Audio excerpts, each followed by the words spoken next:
So the thing is, we had a bunch of signings in the NHL today that were pretty noteworthy.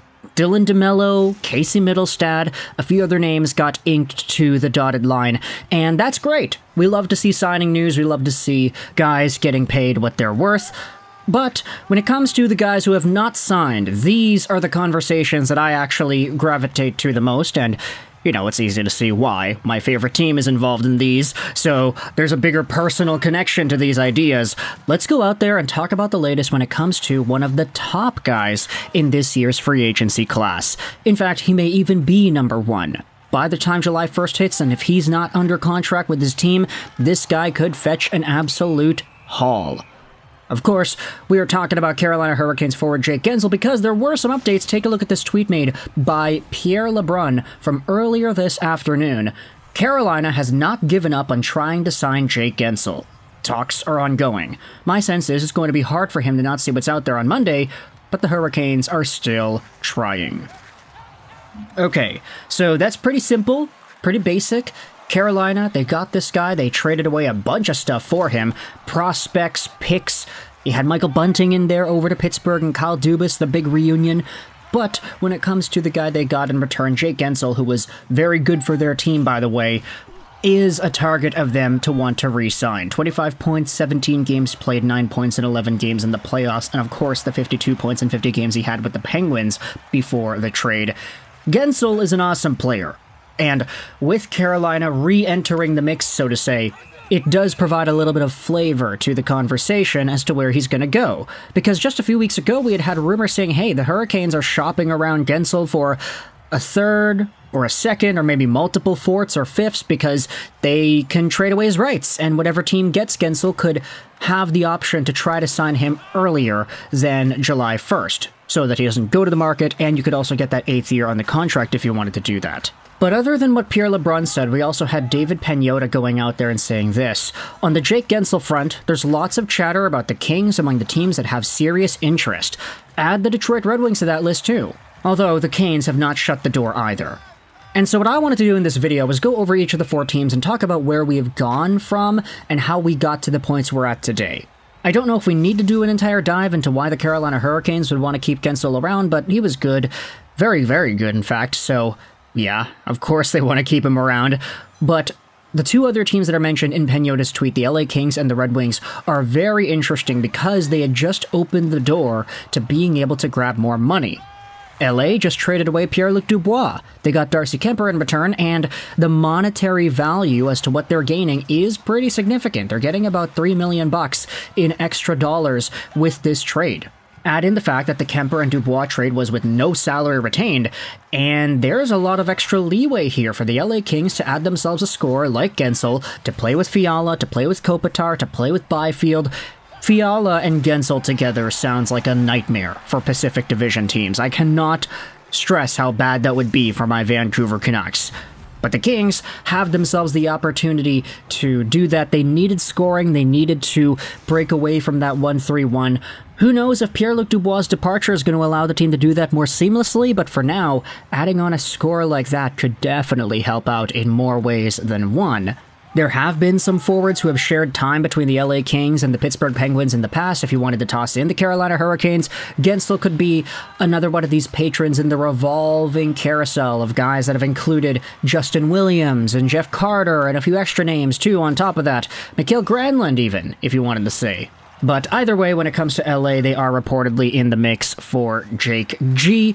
We also had the Detroit Red Wings, and this is interesting because the Red Wings just traded away Jake Wallman for nothing. They took a big stranglehold over the hockey world with their trades today with the Sharks and the Nashville Predators. They did open up some money, though. $3-something million has been freed up from the Red Wings salary cap, and that's a lot of money too. $3 million, the same as the LA Kings, if you wanted to say. That opens the door for a big acquisition. Okay, Stevie Y, I'll let you cook here. I know a lot of people, especially in the comment section of the last video, were freaking the hell out as to whether or not this was going to happen soon.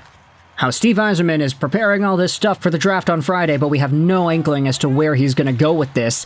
if they end up making just a whole bunch of other signings for middle-tier guys like JT Compher and Andrew Kopp, then who knows how the Red Wings fan base will freak out about that. But either way, freed up money, whether it is for Raymond or Seider or for anybody else, we'll take a look over the next few days here and see if that is the case. Obviously, Jake Guentzel playing with guys like Alex DeBrincat would be pretty good. Jake Guentzel as the left wing on a Lucas Raymond-Larkin line sounds awesome. If you lose out on Patrick Kane, which it looks a lot more evident like that's going to happen, then Guentzel is not a bad replacement. In fact, I'd say they're pretty comparable, skill-wise. Plus, Guentzel has a little bit more of an edge two-way that I would say is not so present in Kane's game nowadays either. So that would be an upgrade. Of course, though, it's going to cost some money. The Red Wings just freed up some money, so we'll see if they're able to explore that route more so.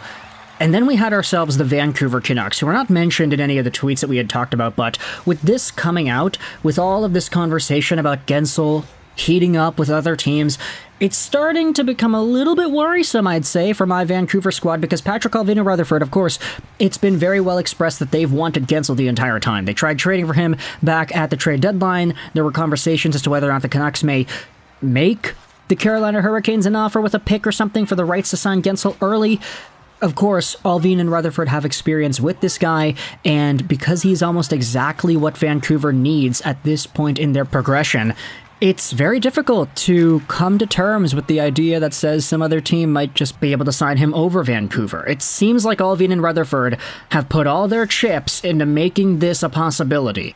They're not signing any big-name guys. They're not re-signing some of the most expensive players they have. They were willing to go 7x7 with Lindholm, but he doesn't want to do that. So use that $7 million and some of the other cap savings you've got to get Jake Guentzel instead. That seems to be the plan here. He'll replace Ilya Mikheyev's spot on Elias Pettersson's line. It's going to be awesome, and that seems like a match made in heaven, but if these other teams are going to start freeing up cap space and putting in the work to open that opportunity more for them, it's starting to get a little bit worrisome, in my opinion, if you're a Vancouver Canucks fan. In fact, I've started to see some Canucks fans sort of go in doomer mode on this, like, oh, it's gonna suck when Jake Guentzel signs with some other random team. Oh, the Red Wings, they're opening up the space and they want him. Sorry, Vancouver, it's not gonna happen. Oh no, I'm setting myself up for disappointment, yada yada yada. Like, people are freaking out about this. Jake Guentzel is one of the top free agent targets that I think Canucks fans have wanted in a very long time. It's been a while since I think the team had a guy on their radar that was so public, that wasn't like already a part of their team, that now it's starting to get a little bit panicky here. It was different when the Canucks had their own guys that went to free agency. Of course, Canucks fans wanted to see Tanev, Markstrom, and Toffoli come back, but a guy who is not theirs. We'll see whether or not this actually does manifest into a Vancouver dub, or if the Kings or the Red Wings or the Hurricanes even end up just re-signing the guy instead.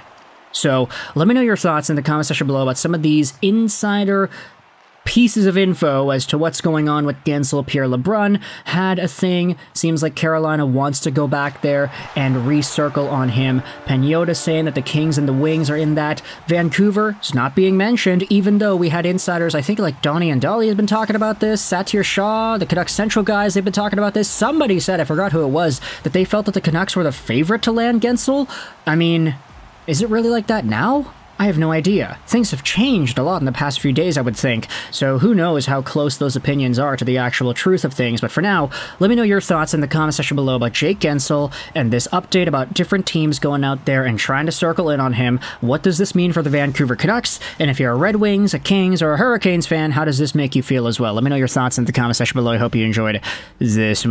Sign on, and bye.